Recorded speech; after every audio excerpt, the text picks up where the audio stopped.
Compatible couple का क्या अर्थ होता है ये आज की इस वीडियो में सीख लेते हैं। कंपैटिबल का मतलब होता है अनुकूल या संगत, यानी कि जो चीज़ एक दूसरे के अनुकूल होती है, यानी कि मान लीजिए दो व्यक्ति हैं, वो एक दूसरे का उनका स्वभाव आपस में मिलता है या वो एक दूसरे के पूरक की तरह काम करते हैं। यानी कि मान लीजिए एक को ज़्यादा गुस्सा आता है तो दूसरा बिल्कुल शांत है, या दोनों ही बिल्कुल शांत हैं। तो ऐसे जो लोग होते हैं उनको एक दूसरे के कंपैटिबल लोग कहा जाता है, यानी जिनके इंटरेस्ट भी मिलते हों, जिनका स्वभाव मिलता हो या जिनकी वैल्यूज़ भी मिलती हों।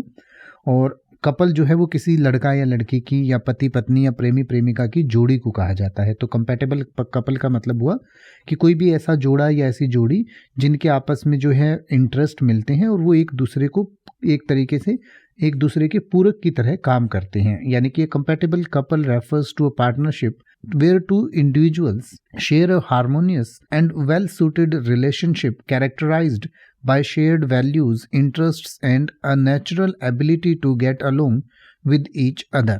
यानी कि कोई भी जो ऐसा जोड़ा होता है जिसमें आपस में उनके जो है एक दूसरे को बहुत अच्छे से सूट करते हैं, यानी कि एक दूसरे को अच्छे से समझते हैं, एक दूसरे के साथ बड़े ही नेचुरल तरीके से एक दूसरे के साथ रहने की उनकी योग्यता होती है। Compatibility often leads to a smoother and more enjoyable companionship. यानी कि कंपैटिबिलिटी का मतलब होता है या कंपैटिबिलिटी अगर दो लोगों के बीच में हो तो जो उनका एंजॉयमेंट है या साथ रहने का जो मज़ा है वो और बढ़ जाता है।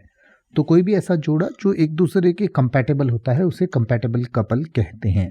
जैसे कि अगर आप ये कहना चाहें कि एम्मा और एलेक्स एक अनुकूल जोड़े हैं या एक अनुकूल उनकी जोड़ी है, उनकी समान रुचियां और व्यक्तित्व एक साथ समय बिताना आसान बनाते हैं, तो आप कहेंगे Emma and Alex are a compatible couple. Their similar interests and personalities make spending time together effortless.